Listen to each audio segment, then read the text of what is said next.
Aarogyasri network ఆసుపత్రులకు రాష్ట్ర ప్రభుత్వం 3,746 కోట్ల రూపాయల బకాయిలు ఉన్నాయని వైద్యారోగ్య శాఖ మంత్రి సత్యకుమార్ సోమవారం ఒక ప్రకటనలో చెప్పారు.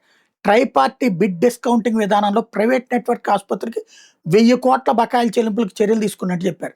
ఈ నిధులు ఏపీ పవర్ ఫైనాన్స్ కార్పొరేషన్ ద్వారా ఆరోగ్యశ్రీ ట్రస్ట్కి సమకూరినాయని, సుమారు 25 ఆసుపత్రులకు 62 కోట్ల వరకు చెల్లింపులు చేసినట్టు చెప్పారు. ఆసుపత్రుల యాజమాన్యాలకు విడుదల చేసే నిధుల్లో నుంచి వడ్డీని ముందుగానే మినహాయించుకుంటున్నట్టు వివరించారు. ఆరోగ్యశ్రీ నెట్వర్క్ ఆసుపత్రికి చెల్లించాల్సిన బకాయిల కోసం చంద్రబాబు ప్రభుత్వం ఏపీ పవర్ ఫైనాన్స్ కార్పొరేషన్ ద్వారా 1000 కోట్లు అప్పు చేసింది. అయితే అప్పుకు వడ్డీ ప్రభుత్వం కట్టకుండా ఆసుపత్రులు చెల్లిస్తున్న మొత్తం నుంచి ముందుగానే కోత విధించడం కారణం. వాళ్ళేం పాపం చేశారు నాకు అర్థం కాల.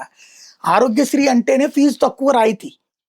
వాళ్ళు మామూలుగా ఒక ఇదే అక్కడ ఉన్నటువంటి రూమ్కి ₹1000 డబ్బులు తీసుకుంటారు, కానీ బెడ్కి డబ్బులు కూడా తక్కువే తీసుకుంటారు. అట్లాంటి ఆసుపత్రిని పిండేస్తున్నది ప్రభుత్వం. వాళ్ళ డబ్బులు వాళ్ళకి ఇవ్వకపోగా అప్పు తీసుకునేది ప్రభుత్వం.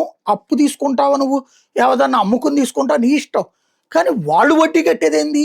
వాళ్ళు అప్పు చేశారు. అది అప్పటికే జగన్ టైంలో అప్పులు ఇవ్వట్లేదు డబ్బులు, పైగా ఇది అసలు ఇది అడ్మినిస్ట్రీరియల్ పద్ధతేనా?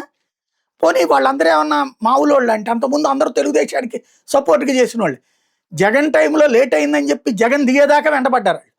వచ్చిన ప్రతి పేషెంట్కి అబద్ధాలు చెప్పారు, మోసం చేశారు. చివరికి పాపం వెంటాడుతున్నది ఈ ప్రభుత్వం వచ్చాళ్ళని.